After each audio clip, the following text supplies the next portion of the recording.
পরে উনি আইডি কার্ডটা দেখালো, কিন্তু আইডি কার্ডে কোনো কলেজের কিছু নেই। আপনাদের কেউ একজন আমার যে ক্যাম্পাস আছে সেইখানে আপনাদের একজন প্রতিনিধি পাঠান, সব যাচাই করবেন। উনি ভাই ইন্ধন তো আপনারা দেখতে পাচ্ছেন, ভুয়া আইডি কার্ড নিয়ে চলে আসছে। তারপরে হচ্ছে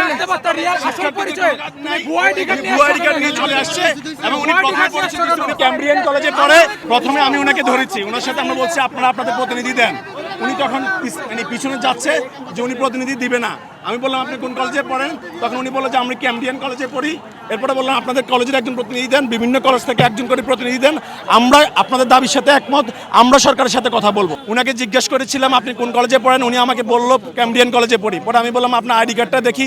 পরে উনি আইডি কার্ডটা দেখালো, কিন্তু আইডি কার্ডে কোনো কলেজের কিছু নেই এবং উনি এখন বলতেছেন উনি ক্লাস 10-এ পড়েন। এই আন্দোলনে ক্লাস 10-এর লোকজন কেন আসবে? মানে যদি যৌক্তিক আন্দোলনের সাথে আমরা সবাই একমত, সেখানে যারা ক্ষতিগ্রস্ত তারা আসার কথা, কিন্তু তারা না এসে ক্লাস 10-এর ক্লাস 9-এর শিক্ষার্থীরা কেন আসছে? এখানে কারা আছে জড়িত আছে তাদের সাথে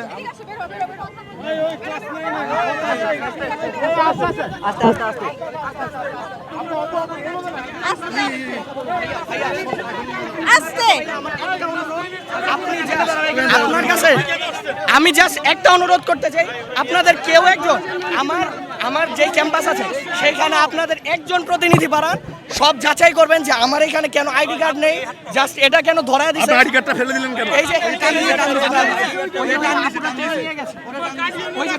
আপনার সামনে ভাইয়া টান মেরেছে।